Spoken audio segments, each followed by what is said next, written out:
رام جنم بھومی تیرتھ کھیتر ٹرسٹ نے اپنے پہلے چیف ایگزیکٹو آفیسر کی تقرری 1 ماہ کے لیے مؤخر کر دی ہے۔ ٹرسٹ کو اس عہدے کے لیے مجموعی طور پر 5200 درخواستیں موصول ہوئیں، جس کے بعد سلیکشن کمیٹی نے تمام درخواستوں کی جانچ پڑتال کے لیے مزید وقت مانگا ہے۔ 22 جولائی کو ہونے والے ٹرسٹ کے اجلاس میں فیصلہ کیا گیا کہ درخواستوں کی مکمل جانچ کے بعد ہی نئے چیف ایگزیکٹو آفیسر کا انتخاب کیا جائے گا۔ اس دوران مندر کے انتظامی امور کو دیکھتے ہوئے ایک سیکرٹری مقرر کرنے کا بھی فیصلہ کیا گیا ہے۔ بورڈ نے ٹرسٹ کے 3 خالی ٹرسٹی عہدوں پر تقرری کا فیصلہ بھی مؤخر کر دیا، جبکہ اس سلسلے میں اگلا اجلاس 2 ستمبر کو منعقد ہوگا۔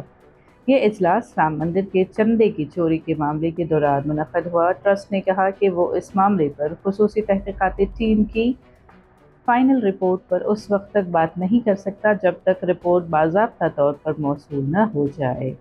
تاہم اجلاس میں اس مقدمے سے متعلق سپریم کورٹ میں جاری کارروائی کا جائزہ ضرور لیا گیا۔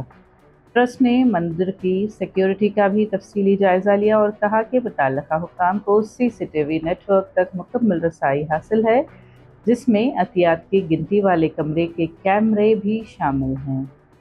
اس کے علاوہ ٹرسٹ نے اسٹیٹ بینک آف انڈیا کے ساتھ اپنے تعلقات کا بھی جائزہ لینے کا فیصلہ کیا۔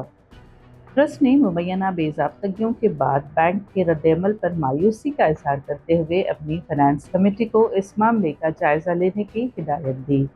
اجلاس میں ایک مستقل 9 رکنی مذہبی کمیٹی قائم کرنے کی منظوری بھی دی گئی، جو مندر کی مذہبی رسومات کی نگرانی کرے گی۔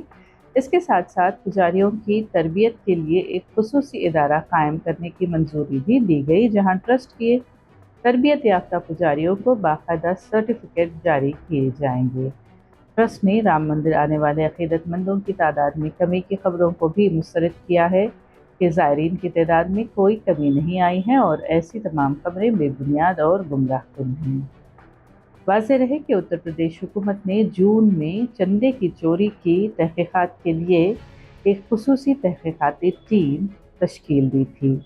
اس معاملے میں FIR درج کی گئی، 8 افراد کو گرفتار کیا گیا۔